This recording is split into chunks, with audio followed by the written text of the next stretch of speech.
Linyuke layakutsho kwi-150 ngoku inani labantu abosuleleke intsholongwane yeCorona kweli loMzantsi Afrika.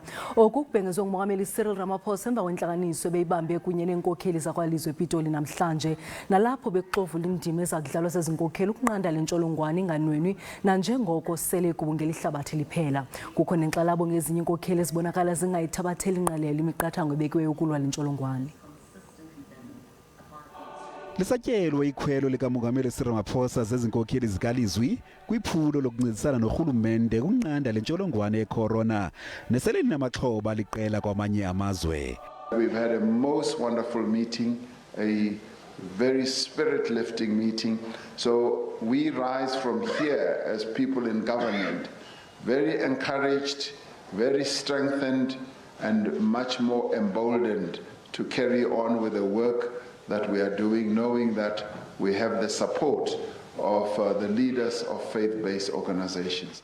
Izinkokheli zithi ziyixhasa ngokupheleleyo imiqathango ebekwe ngurhulumente. We must also do what we were called for.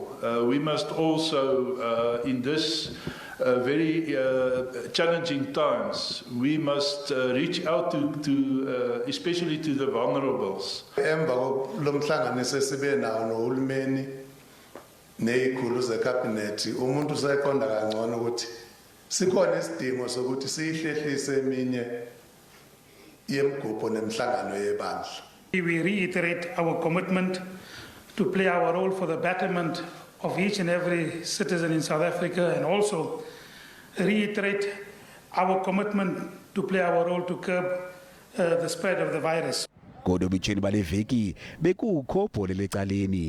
We are going to survive in this COVID-19, but not to go to Easter services, I don't think it's proper. Ezinye iinkokheli zikalizwi zilumkise iinkokheli ezingafuni ukulandela imiqathango ebekwe ngurhulumente. The churches that refuse to do this, they actually could face charges of life endangerment. Kubongozwe uluntu kuba ludlala indima ephambili ukunqanda kunwena kwale ntsholongwane.